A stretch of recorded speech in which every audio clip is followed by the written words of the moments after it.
Há uma coisa que é mais atrativa do que qualquer outra coisa. E no nome de Deus eu te digo isto: você nunca precisa anunciar o fogo. Quer esteja em um homem, quer esteja em uma igreja, quer esteja em uma comunidade. Tudo o que precisamos é de homens e mulheres pegando fogo. Não precisamos de mais dinheiro, não precisamos de mais organização, não precisamos de atores falidos, quebrados, vindo sentar no banco das nossas conferências. Esqueça isso. Voltemos para Deus.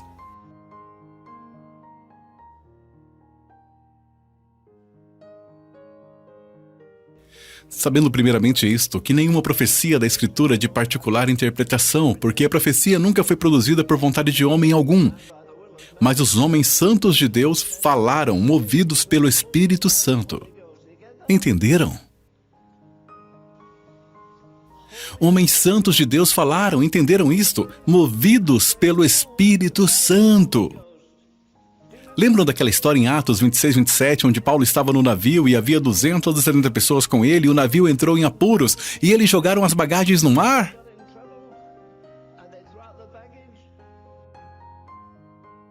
Deus está procurando homens e mulheres cheios de fé e do Espírito Santo. Mas lá diz que quando eles não podiam fazer mais nada com o navio, lá diz o quê? Nos deixamos levar. Essa mesma palavra no grego é usada aqui, movidos pelo Espírito Santo. Como o Espírito Santo move? Não diz que no início ele se movia sobre a face da terra? Havia trevas na face da terra, havia caos, e do caos ele trouxe o cosmo. Sabe, nós temos uma ideia muito superficial do Espírito Santo. Nós não conhecemos Deus.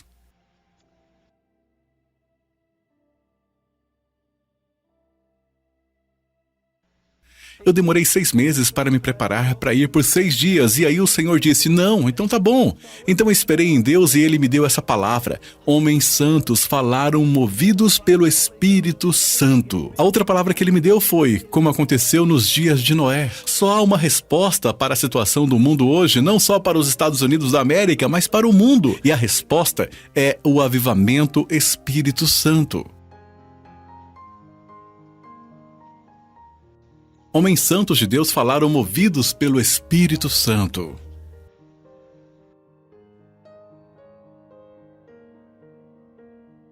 Escute, você acha que pode ter o Espírito Santo revolucionando sua vida e permanecer com o seu status quo? Se você dissesse que estava num culto hoje à noite e que a misericórdia de Deus se moveu em você e dissesse amanhã, ontem à noite Deus se moveu em mim naquele culto, Ele mudou minha vida. Escute, só há uma prova disso. É se isso mudou o seu estilo de vida. Você não pode se iludir só porque agora sabe um pouco mais sobre o Espírito Santo e leu mais livros. Deus não pediu para você ser uma biblioteca ambulante, Ele pediu para você ser cheio da personalidade dEle. Escute, se você for cheio do Espírito Santo, você não dará a mínima para a opinião das pessoas. Quer eles gostem ou odeiem você, qual diferença faz? A maior coisa que você aprenderá desse lado da eternidade é: Jesus me ama. Ou é ser totalmente de Cristo e aí serei comprometido com Ele, ou então é ser amarrado a uma igreja prostituta.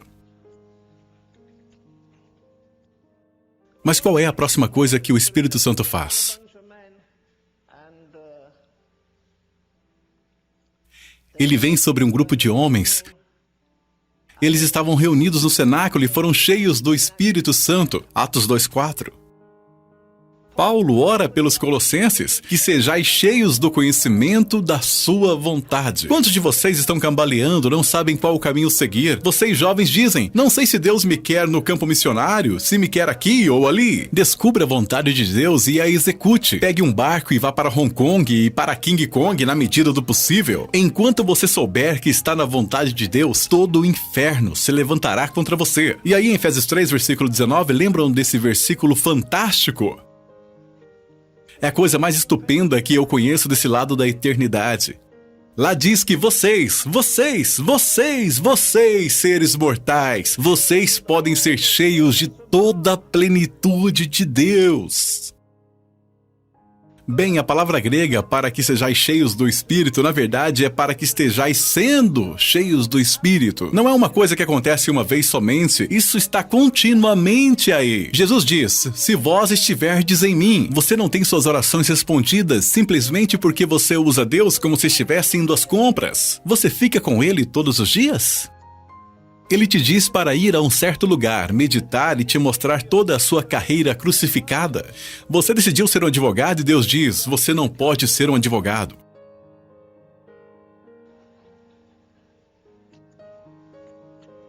Mas sabe, a maioria de nós quer a bênção máxima de Deus com o mínimo de depósito. Ele não faz isso. Deus vai exigir todo o seu espírito, alma e corpo. Ele diz... O Espírito de Deus. Você já notou que Jesus não fez nada até que o Espírito Santo estivesse sobre ele? Ele sabia que era filho de Deus desde que tinha 12 anos de idade, mas ele esperou até que saiu do Jordão e então o que aconteceu? Oh, eu quero ser cheio do Espírito Santo. Você bate palmas, canta e tem um momento maravilhoso. Espera um minuto. Você disse a Deus que quer ser como Jesus? E o que aconteceu quando Jesus foi cheio do Espírito Santo? Ele foi imediatamente guiado pelo Espírito. Ele não foi guiado pelo diabo. Ele foi levado pelo Espírito ao deserto por 40 dias. Você está preparado para isso? Você não pode ter as bênçãos de Deus nos seus termos. Mas leia o próximo capítulo. Ele retornou no poder do Espírito. Ele não retornou exausto.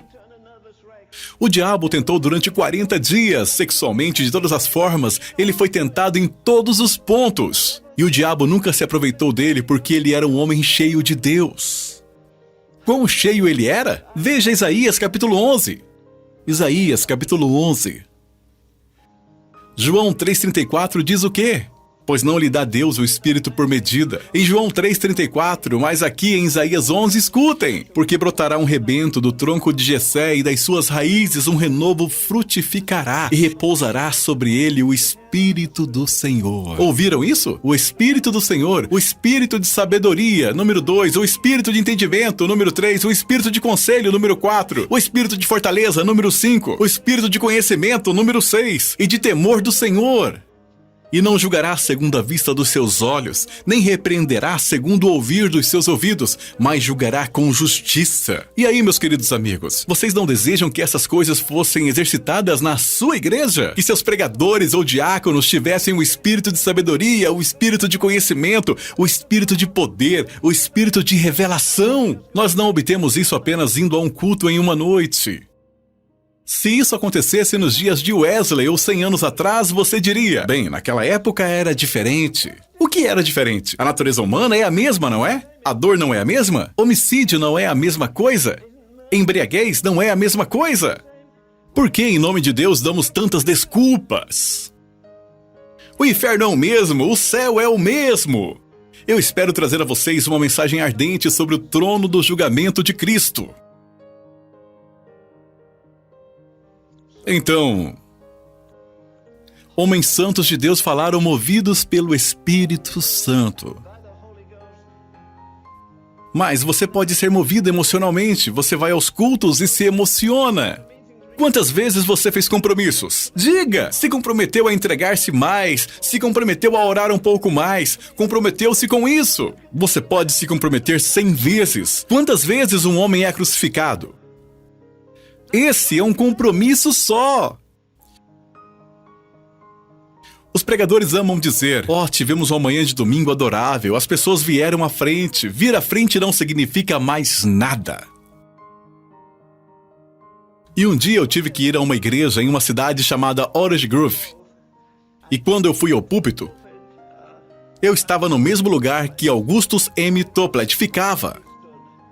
Lembram que ele escreveu aquele hino? Rocha eterna, fendeu-se para mim. Então, quando eu subi ao púlpito, quando eu coloquei meus pés lá, pensei naquela frase desse hino: seja a dupla cura do pecado. Sabem por que não temos avivamentos? Porque não há evangelistas, desde Billy Graham até mais embaixo, que leve a mensagem da dupla cura.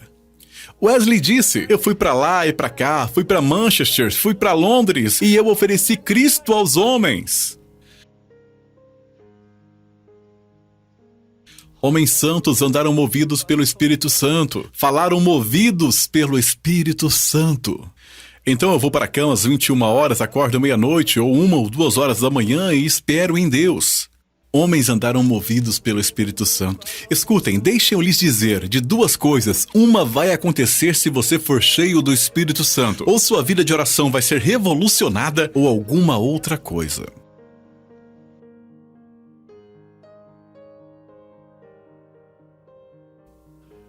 Você gostaria de ser pregador? Você quer saber o segredo da pregação? Aqui está em 1 Pedro capítulo 1, verso 11. Indagando que tempo ou que ocasião de tempo o Espírito de Cristo que estava neles indicava anteriormente, testificando os sofrimentos que a Cristo haviam de vir e a glória que se lhes havia de seguir. Você percebe isso? Os sofrimentos e depois a glória, ok? Aos quais foi revelado que não para si mesmos, mas para nós, eles ministravam essas coisas que agora vos foram anunciadas por aqueles que vos pregaram o Evangelho, pelo Espírito Santo enviado do céu. 1 Pedro 1,12. A maioria das pregações hoje é retórica, lógica e material histórico. Mas não há pregação verdadeira sem o Espírito Santo. O Espírito Santo é criativo. Vocês lembram de uma canção que começa assim? Mundanos. Alguma coisa mundana. Eu serei como Jesus. Ser como Jesus é minha canção. Em casa e diante da multidão. Ser como Jesus o dia inteiro. Os prazeres mundanos em vão me chamam. Mas por que assistimos tanta televisão? A maior maldição da América ou do mundo é a TV. Romanos 9, onde Paulo faz uma das orações mais incríveis, porque eu mesmo poderia desejar ser anátema. Ele não disse só isso. Ele diz, eu tenho o Espírito Santo como testemunha. Quantas vezes você tem o Espírito Santo como testemunha? Você não ora porque as pessoas estão orando? Você não ora porque o pastor está lá e pode ficar impressionado com a sua oração? Quero dizer, você fica empolgado para orar sozinho como fica num culto? Você bate palmas quando adora sozinho ou só faz isso publicamente? Eu fui pregar num culto um dia desses. Quando eu cheguei lá, tinha 1.400 pessoas e quando entrei na parte de trás do auditório, havia 5 ou 6 moças com o cabelo no chão e estavam sacudindo assim, se abaixando, tocando o chão com a cabeça e elas estavam batendo palmas e cantando. Era mais do que eu podia aguentar e quando eu me levantei eu disse, escutem moças aí, vocês deveriam liderar a adoração. Vocês fazem isso em casa, no seu quarto ou é só uma exibição? Vocês estão aí apenas profissionalmente? Há muito pouca adoração verdadeira, isso sim. Eu creio que o nível mais alto da adoração é o silêncio. Eu não consigo nem falar. Eu creio que o nível mais alto da oração é sem palavras. Eu preguei várias vezes em Carnegie Hall, em Pittsburgh. A senhora Catherine Kuhlman pregava nas sextas de manhã e eu pregava nas terças à noite. Quando ela tinha o culto de cura, não havia espaço para ficar, as galerias ficavam lotadas. Quando eu pregava sobre santidade nas terças à noite, não tinha ninguém na galeria. Eles ficavam aqui embaixo. Aí disseram um dia, por que você não leva o Ravenhill para a sua equipe? Ela não me quis. Eu não me importo, mas veja... O mesmo aconteceu com Jesus. Jesus deu a eles pães e peixes e eles foram atrás dele. Mas quando ele deu as condições... É assim que funciona. Bem-aventurados os pobres de espírito. Bem-aventurados os mansos. Quem quer seguir esse caminho? Jesus, o homem que disse, meu reino não é deste mundo, acabou na cruz, fixado e nu. Ah, os artistas não pintam ele assim, é muito humilhante. Mas essa era a lei. O homem devia ser exibido lá, publicamente nu, para que qualquer um pudesse passar e amaldiçoá-lo, jogar urina nele, cuspir nele. Ele não tem nenhum direito na cruz. E esse é o homem que nos conduz ao reino. Bem, deixa eu lhe dizer algo. Não há nenhum outro caminho para o reino além deste. Você tem que vender tudo o que você tem. Você tem que perder uma centena de amigos. Você tem que parar de banquetear e fazer alguns jejuns. Um homem que te ensina que o Espírito Santo é só alegria, não sabe nada sobre o Espírito Santo. Estou tentando alertá-los que estamos a caminho de dificuldades. Deixa eu te dizer isso, querido amigo. Com todas as igrejas e tudo que temos, Deus não está posto à prova. Nessa hora crítica da história, Deus não está posto à prova. Sua igreja está na prova. E eu disse, escuta, me diz uma coisa. Eu sei que você escreveu uma pilha de livros sobre teologia. Eu sei que tem 120 igrejas pentecostais em Dallas e ninguém percebeu isso. Ele disse que não há só 70 milhões de pentecostais. Eu perguntei, pentecostal é alguém que é cheio do Espírito Santo e fala em línguas? Ele disse, sim. Ele disse, há 120 milhões deles pelo mundo. Eu quase bati na mão dele fazendo assim e disse, irmão, me diga, havia 120 milhões no cenáculo? Ele disse, não. Eu perguntei, qual a diferença do batismo com o Espírito Santo deles pro de vocês? Quem tá ligando se você fala em línguas? Se você for mal-humorado, se você for ciumento, se você tira o último centavo de alguém ou o último minuto de trabalho de alguém? Por favor! Nós estamos a milhões de quilômetros de distância do cristianismo apostólico. Quando tentaram expulsar o demônio disse, conhecemos Jesus e conhecemos Paulo. Vamos, você é conhecido no inferno? Não me importa quem me conhece. Não é demais quando os demônios dizem, conhecemos Jesus e conhecemos Paulo? Vamos, jovem pregador, você tem a ambição de ser conhecido no inferno? Qual a vantagem de ser conhecido em qualquer outro lugar? Você prega melhor que Billy Graham, e daí?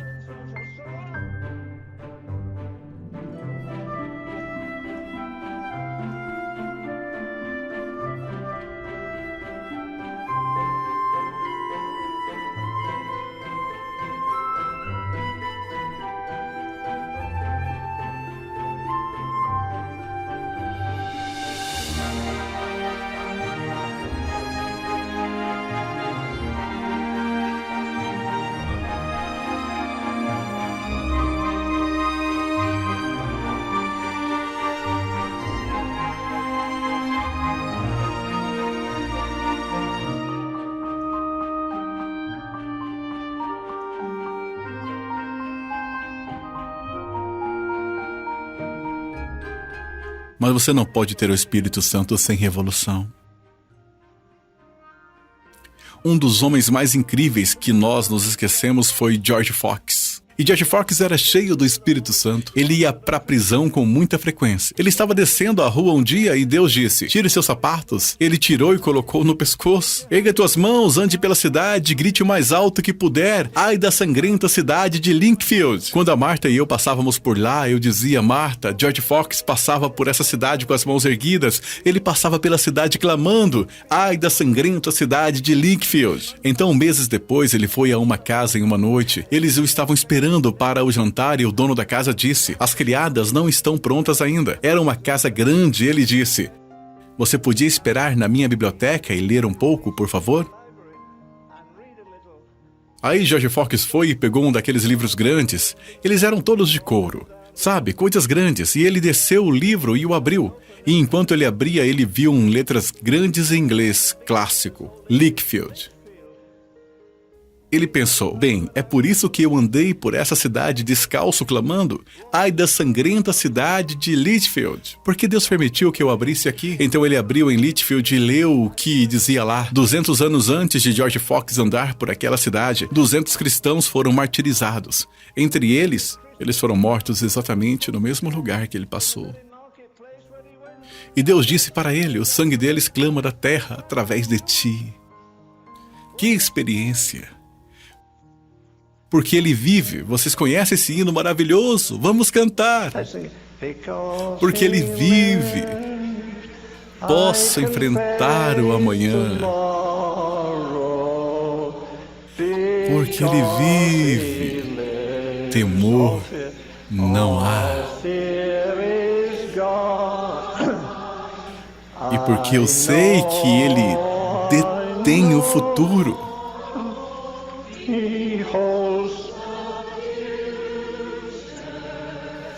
E vale a pena viver, porque ele vive.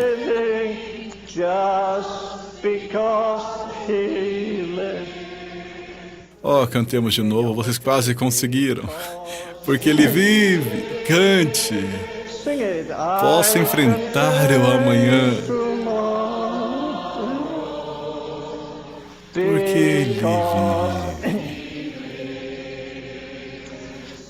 Temor não há. E porque eu sei que Ele detém o futuro,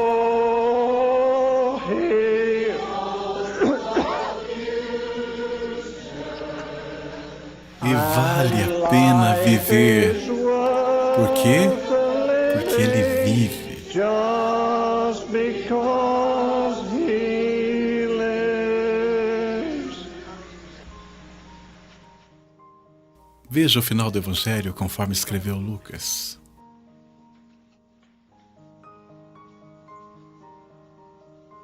Leia o versículo 45. Então abriu-lhes o entendimento para compreenderem as Escrituras, e disse-lhes: assim está escrito, e assim convinha que o Cristo padecesse, e ao terceiro dia ressuscitasse dentre os mortos, e em seu nome se pregasse o arrependimento e a remissão dos pecados em todas as nações, começando por Jerusalém. E destas coisas sois vós testemunhas. E eis que, escutem agora, eis que sobre vós envio a promessa de meu Pai. Ficai, porém, em um sopro ele diz: ide. Em outro sopro ele diz: ficai. O que aconteceu? Eles tinham visto Jesus, eles o deram um pedaço de favo de mel para ele comer. Eles tomaram café da manhã com ele, eles conversaram com ele, eles o escutaram, eles o viram, eles o tocaram. Bem, isso não é suficiente? Eles não podiam ir por todo mundo e pregar o evangelho? E se alguém dissesse: bem, como você sabe que Jesus é a luz? Porque eu dei um pedaço do meu favo de mel para ele. Porque eu apertei as mãos dele. Porque eu o toquei. Porque eu o ouvi orar. Não, isso não é suficiente. Esse é o milagre número 1. O segundo é esse: e levou-os fora até Betânia. E, levantando as suas mãos, os abençoou. E adorando-o, eles tornaram com grande júbilo para Jerusalém. E estavam sempre no templo, louvando e bendizendo a Deus. Vocês perceberam as duas coisas mais estupendas? A primeira, ele ressuscitou dos mortos. E então, enquanto eles o olhavam, assim como ele reverteu sua natureza ao vir o mundo sem um pai, ele reverteu a lei da gravidade e subiu ao céu. Eles o viram ressuscitado dentre os mortos. Eles partiram o pão com ele. Eles comeram carne com ele. Eles comeram favo de mel com ele. E agora eles estão assistindo ele subir aos céus. Isso não é suficiente. Vocês acham que 1000 demônios poderiam dizer: vocês nunca conversaram com Jesus, vocês nunca comeram com ele? Mas Jesus disse: vocês precisam de mais do que uma agitação emocional. Vocês precisam do Espírito Santo. Eu quero estar onde Deus quer que eu esteja, no lugar onde o fogo do céu vai cair, onde as pessoas vão sair totalmente transformadas, sem nenhum desejo de serem conhecidas, sem nenhum desejo de terem um aumento em qualquer coisa. Não há nenhum pregador no mundo que eu inveje. Apenas 120.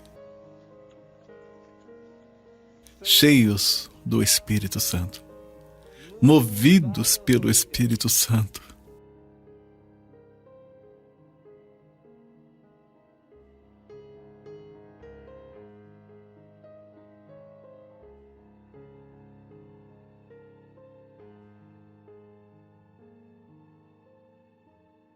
Eles esperaram no cenáculo e estavam cheios de alegria. Eles foram dizendo: ele ressuscitou, ascendeu ao céu e vai nos enviar o dom do Pai, o Espírito Santo. E eles esperaram. O que vocês acham que eles fizeram em cada dia? Eles diziam: vamos ter que esperar por 40 dias. Agora só restam 10. Porque eles sabiam quantos dias tinham de esperar. E ele desceu no último dia. Como vocês acham que eles se entregaram naquela manhã? E de repente o Espírito Santo. Mas quando o Espírito Santo veio sobre Maria, ela deu à luz. Quando o Espírito Santo veio sobre eles, eles deram à luz. Eles saíram, eles viraram o mundo de cabeça para baixo. Eles não tiveram patrocinadores, eles não pediram ofertas. Quanto você tem de Deus? Cheios de fé. Cheios do Espírito Santo, sem espaço para nada mais, sem espaço para o orgulho, sem espaço para a ganância, sem espaço para a promoção, sem espaço para a ambição, sem desejo de serem conhecidos. Eu quero Deus, isso é tudo. Eu quero Deus, isso é tudo. Eu não posso, mas eu queria poder avivar-nos. Vou finalizar com isso. Meu alvo é o próprio Deus. Não é alegria, nem paz, nem mesmo as bênçãos, mas é o Senhor, meu Deus. Aí o autor finaliza: por qualquer caminho, a qualquer custo. Você está preparado nessa noite? Não vou te pedir para vir até aqui. Quantas vezes você veio até a frente, chorou e gemeu e prometeu fazer isso e aquilo? Esqueça isso. Vá para o seu quarto hoje à noite e morra. Não queremos homens que venham nos ensinar sobre liderança. Queremos que nos ensinem a morrer, para que haja talvez um derramamento do Espírito. Não pode haver um derramamento de outro jeito. O diabo está com medo de homens cheios do Espírito Santo. Homens que não tenham nenhuma visão, mas uma visão para Deus, visão para a santidade e paixão pelos perdidos. Tu, ó Cristo, és tudo o que quero, mais do que tudo, em ti encontro, disse Wesley. Você pode realmente dizer isso nessa noite? Eu não vou cantar o hino e mexer com sua emoção. Estou pedindo para você ir para sua casa ou seu hotel e ficar sozinho e refletir nessa mensagem.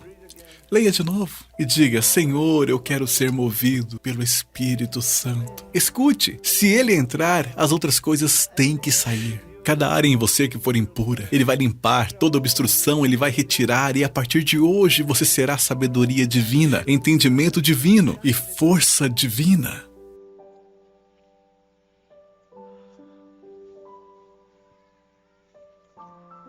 Pai, ó Deus, dá-nos um apetite maior do que o nosso apetite por comida, nosso apetite por amizades. Mantenha sua mão sobre nós. Abençoe este povo precioso. Senhor, que sejamos capazes de dizer enquanto saímos deste lugar nesta noite: eu não fui desobediente à visão celestial. Rasgue os céus e desça. Em nome de Jesus. Amém. Bendito seja o nome do Senhor. Muito obrigado por ouvir até aqui. Deus abençoe grandemente a sua vida e a sua família.